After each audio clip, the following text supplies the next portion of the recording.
Welcome back to the channel. My name's Brian Kingsbury. Today we're going to do another Brian Reads the News segment. This one is brought to us by Factinate.com. It's titled Outrageous Facts About John Belushi, the Tragic Funnyman. It's safe to say that John Belushi was one of the first big stars to emerge from Saturday Night Live, as well as being part of its original lineup.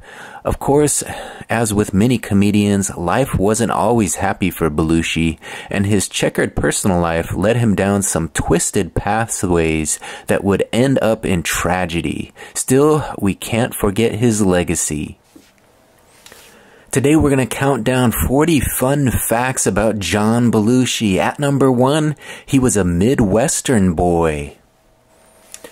Belushi was born on January 24th, 1949. He was raised in Wheaton, Illinois, which is just a handful of miles from Chicago. Fun fact number 2, he was a popular kid. Not only was Belushi the captain of the football team when he attended Wheaton Central High School, he was also voted the homecoming king. Fun fact number 3, he was part of a legendary duo.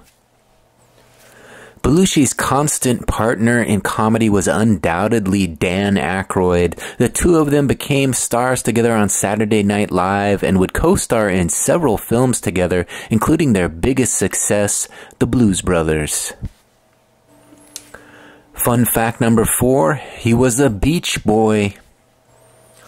One of the more bizarre collaborations that Belushi and Dan Aykroyd worked on was a TV special focused around the Beach Boys. The details are strange. Belushi and Aykroyd not only appeared as police officers in the Beach Boys, it's okay they were also credited as co-writers of the special due to the comedy sketches filmed for the production. Fun fact number 5, he's a true star. In 2004, Belushi was given a star on the Hollywood Walk of Fame. Anyone interested in finding it should go to 6355 Hollywood Boulevard. Fun fact number 6, he had a high school sweetheart. Belushi was at Wheaton Community High School when he met a young woman named Judith Jacqueline. Jacqueline and Belushi would get married in 1976 and remain so until Belushi's passing. Fun fact number 7, he got a big break. Belushi's first venture into comedy was with the West Campus Trio. It was a date with destiny. In 1971, the Troops act caught the eye of Bernard Solins. In case you don't know who that is, Solins founded the Chicago-founded improvisational comedy show, The Second City. He asked Belushi to join, where Belushi would become friends with Harold Ramis and Brian Doyle Murray. Fun fact number 8, he didn't get awards love. Despite his popularity on SNL as a performer, the only Emmy Belushi ever won was as a co-writer on the show. Fun fact number 9, he improvised his most famous moment. Belushi was so talented, he actually improvised some of the film's most memorable scenes. In Animal House, Blutarsky's journey through the cafeteria was unscripted, as was his I'm a Zit scene, much to the horror of his unprepared co-stars. Fun fact number 10, he had to work for success. SNL founder and producer Lorne Michaels was very hesitant about including Belushi in his original lineup of comedians, even though he came with a recommendation from his star, Chevy Chase. It wasn't until a face-to-face audition that Michaels relented and gave Belushi his spot. Fun fact number 11, he almost never became a star. As if persuading Lorne Michaels via audition wasn't enough, another snag hit Belushi's stardom. See, Belushi himself needed to be persuaded to audition for SNL in the first place. Belushi was no fan of television and only agreed to try out for the comedy show at the urging of writer Michael Donahue. We can only imagine how many times Belushi later thanked Donahue for that bit of persuasion. Fun fact number 12, he had a famous guest star. Aside from writing and physical comedy, Belushi was also famous for his musical talents, as anyone who's seen the Blues Brothers will know. During his time on SNL, Belushi performed a pastiche of English singer Joe Cocker, and Cocker himself showed his sense of humor by joining Belushi on stage in 1976. Fun fact number 13, he had an on-set disaster. The same year that Animal House came out, Belushi also co-starred in the comedic western film Going South, which Jack Nicholson directed and starred in. Sadly for Belushi, he didn't have a good time on the film, later claiming that Nicholson treated him badly. But it gets worse. Bizarrely, his other co-star, Christopher Lloyd, named the film as his personal favorite. Did Belushi and Lloyd make the same film? Fun fact number 14, he had a colossal triumph. Belushi's college comedy Animal House launched the gross-out genre, which still exists to this day and came to include such films as There's Something About Mary and American Pie. Not only that, Animal House remains one of the most profitable American comedies ever made. Fun fact number 15, he switched places with his co-star. Belushi developed a reputation for playing loud, obnoxious characters, while his frequent co-star Dan Aykroyd would often play more of a straight man to Belushi's character. This changed when it came to their last film together, Neighbors. To the surprise and frustration of their director, Belushi and Aykroyd decided to switch their roles for a bit of diversity to their act. Watch Neighbors and decide for yourself if they were right. Fun fact number 16, he almost had an iconic role.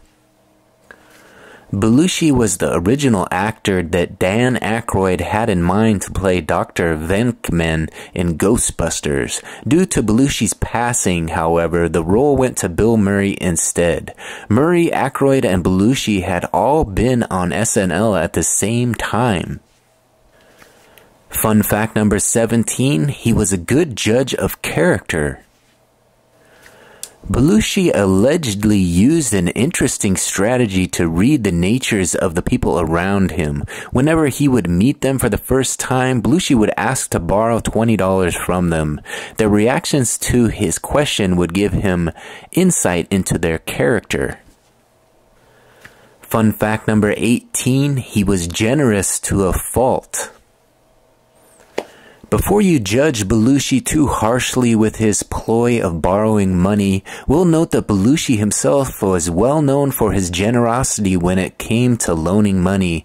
This led to a sticky situation. His business manager once even had to beg that all of Belushi's friends and family pay up for their loans. Against his own personal interests, Belushi refused to insist the matter and pinch pennies. Fun fact number 19, he was worth 2 Dan Aykroyds. Perhaps because Belushi had already made the hit comedy Animal House, Belushi got twice as much for his role in the Blues Brothers as his co-star Dan Aykroyd. Fun fact number 20, he was going to be opposite Steve Martin. Before Belushi's passing, he and his frequent co-star Dan Aykroyd were set to act in The Three Amigos opposite Steve Martin. If they had been able to do the film according to Martin at the time, the film would have been The Three Caballeros. Fun fact number 21, there was one movie he hated. In 1979, Belushi starred in the drama Old Boyfriends opposite Talia Shire. Despite Shire's admiration for Belushi, he didn't enjoy working on the film. In fact, he was so disappointed with the film that he didn't even go and see it when it premiered. Though his wife returned from the screening of Old Boyfriends with praise for his role, Belushi would still die never having seen it. Fun fact number 22, his memory lives on. Actors Eric Siegel and Michael Chiklis have played Belushi in films, in Gilda Radner, It's Always Something, and Wired, respectively. Fun fact number 23, he passed away too young. On March 5th, 1982, Belushi's trainer and bodyguard found his cold body in his room at the Chateau Marmont. The comedic icon had succumbed to a fatal dose from a speedball shot. Fun fact number 24, he almost took a dramatic turn. In one of the more bizarre casting choices that we've heard of, Belushi was allegedly cast in the sprawling gangster epic Once Upon a Time in America alongside Robert De Niro. Belushi's early passing, however, meant that James Wood took his role instead. Fun fact number 25, he was number 1. We all have our own opinions on who was funniest on SNL. In 2015, no less a publication than Rolling Stone tried their hand at a definitive list and ranked everyone who had up to that point been cast members of SNL. The results surprised some people. Belushi snagged the number 1 spot above all others. And in case you're wondering who Rolling Stone chose as last, that honor goes to Robert Downey Jr. Fun fact number 26, he got revenge on a famous director. Despite being directed by Steven Spielberg and starring a plethora of talented actors, including Belushi, the war comedy 1941 was a critical and commercial disappointment. Allegedly, Belushi later wore a t-shirt that said, Steven Spielberg, 1946 to 1941. We can assume he also brought a mic to drop every time someone new read his shirt. Fun fact number 27, he had a strange idol.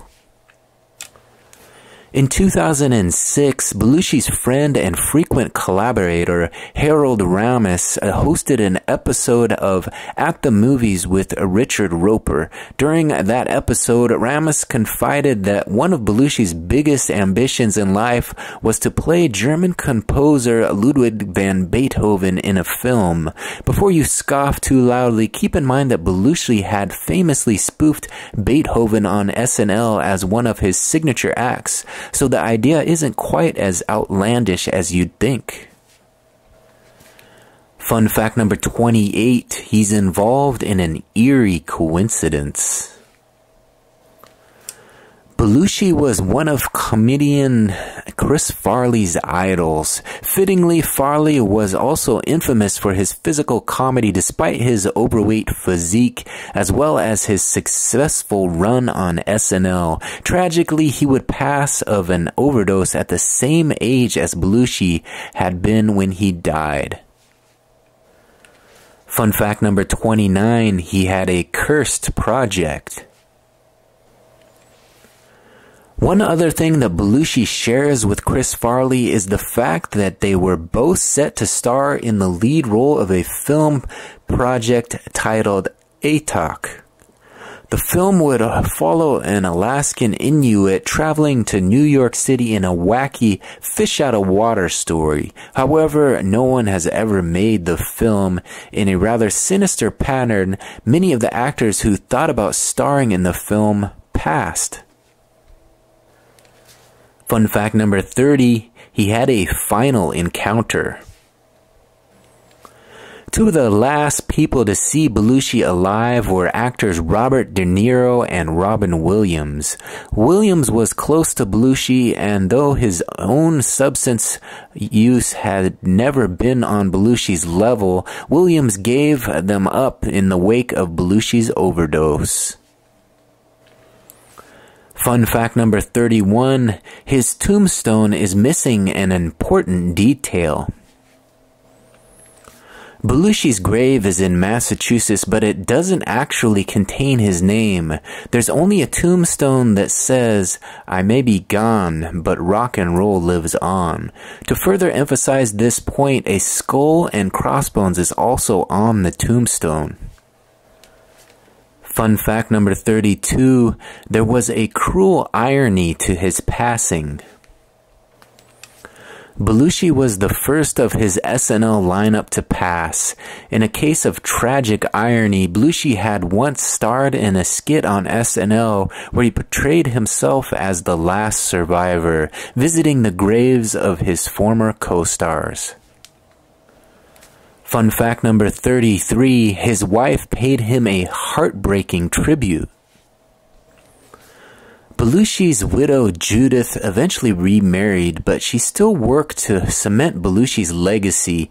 In 2005, she released a series of interviews and photographs to shed light on Belushi's life. The book was fittingly titled Belushi, a biography.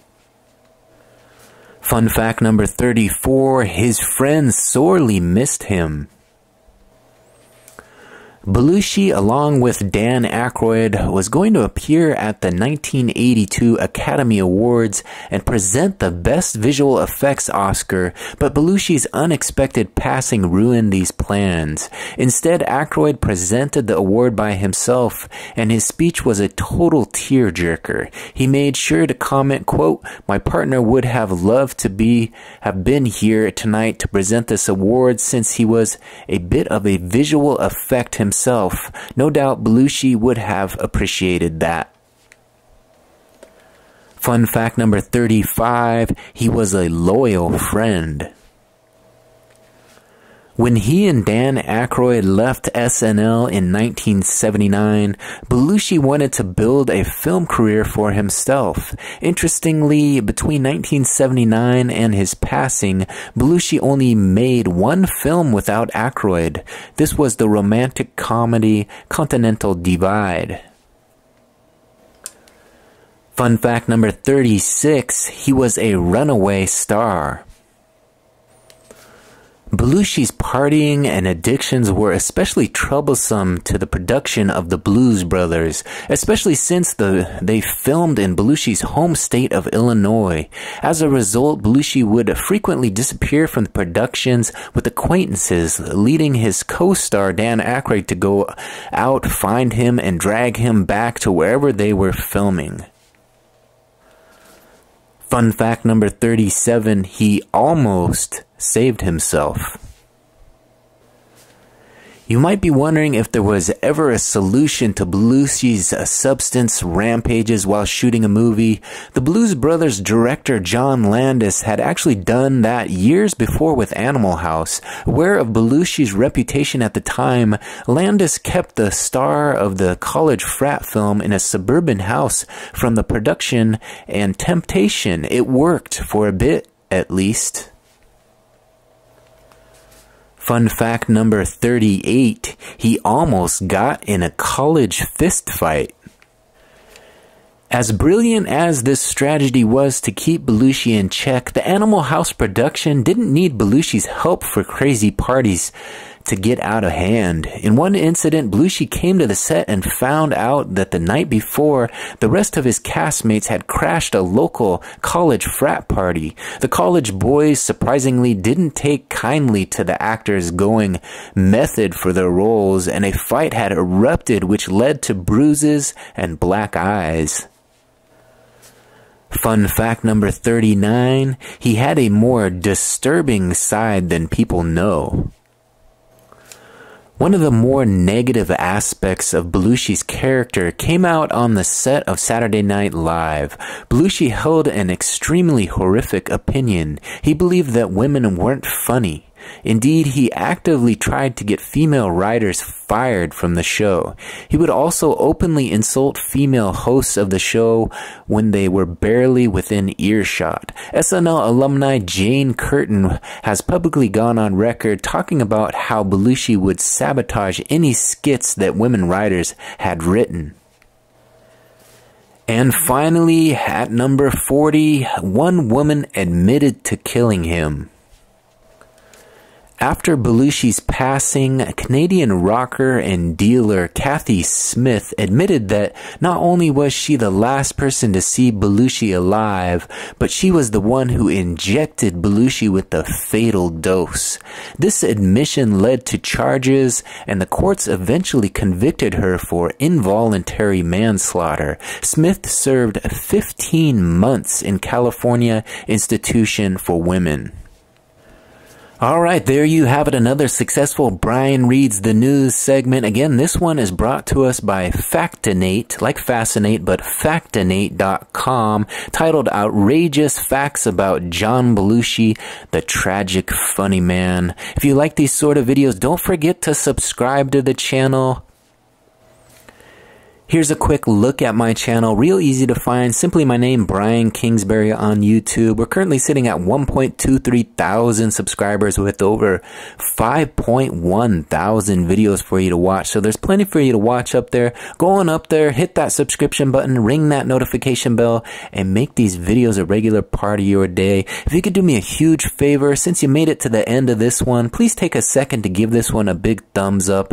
Like the video to help it get in front of a few more eyes. Still trying to build my channel and get to that 4,000 hours of watch time. So I thank you guys for watching this one to the very end. We'll see you on the next one.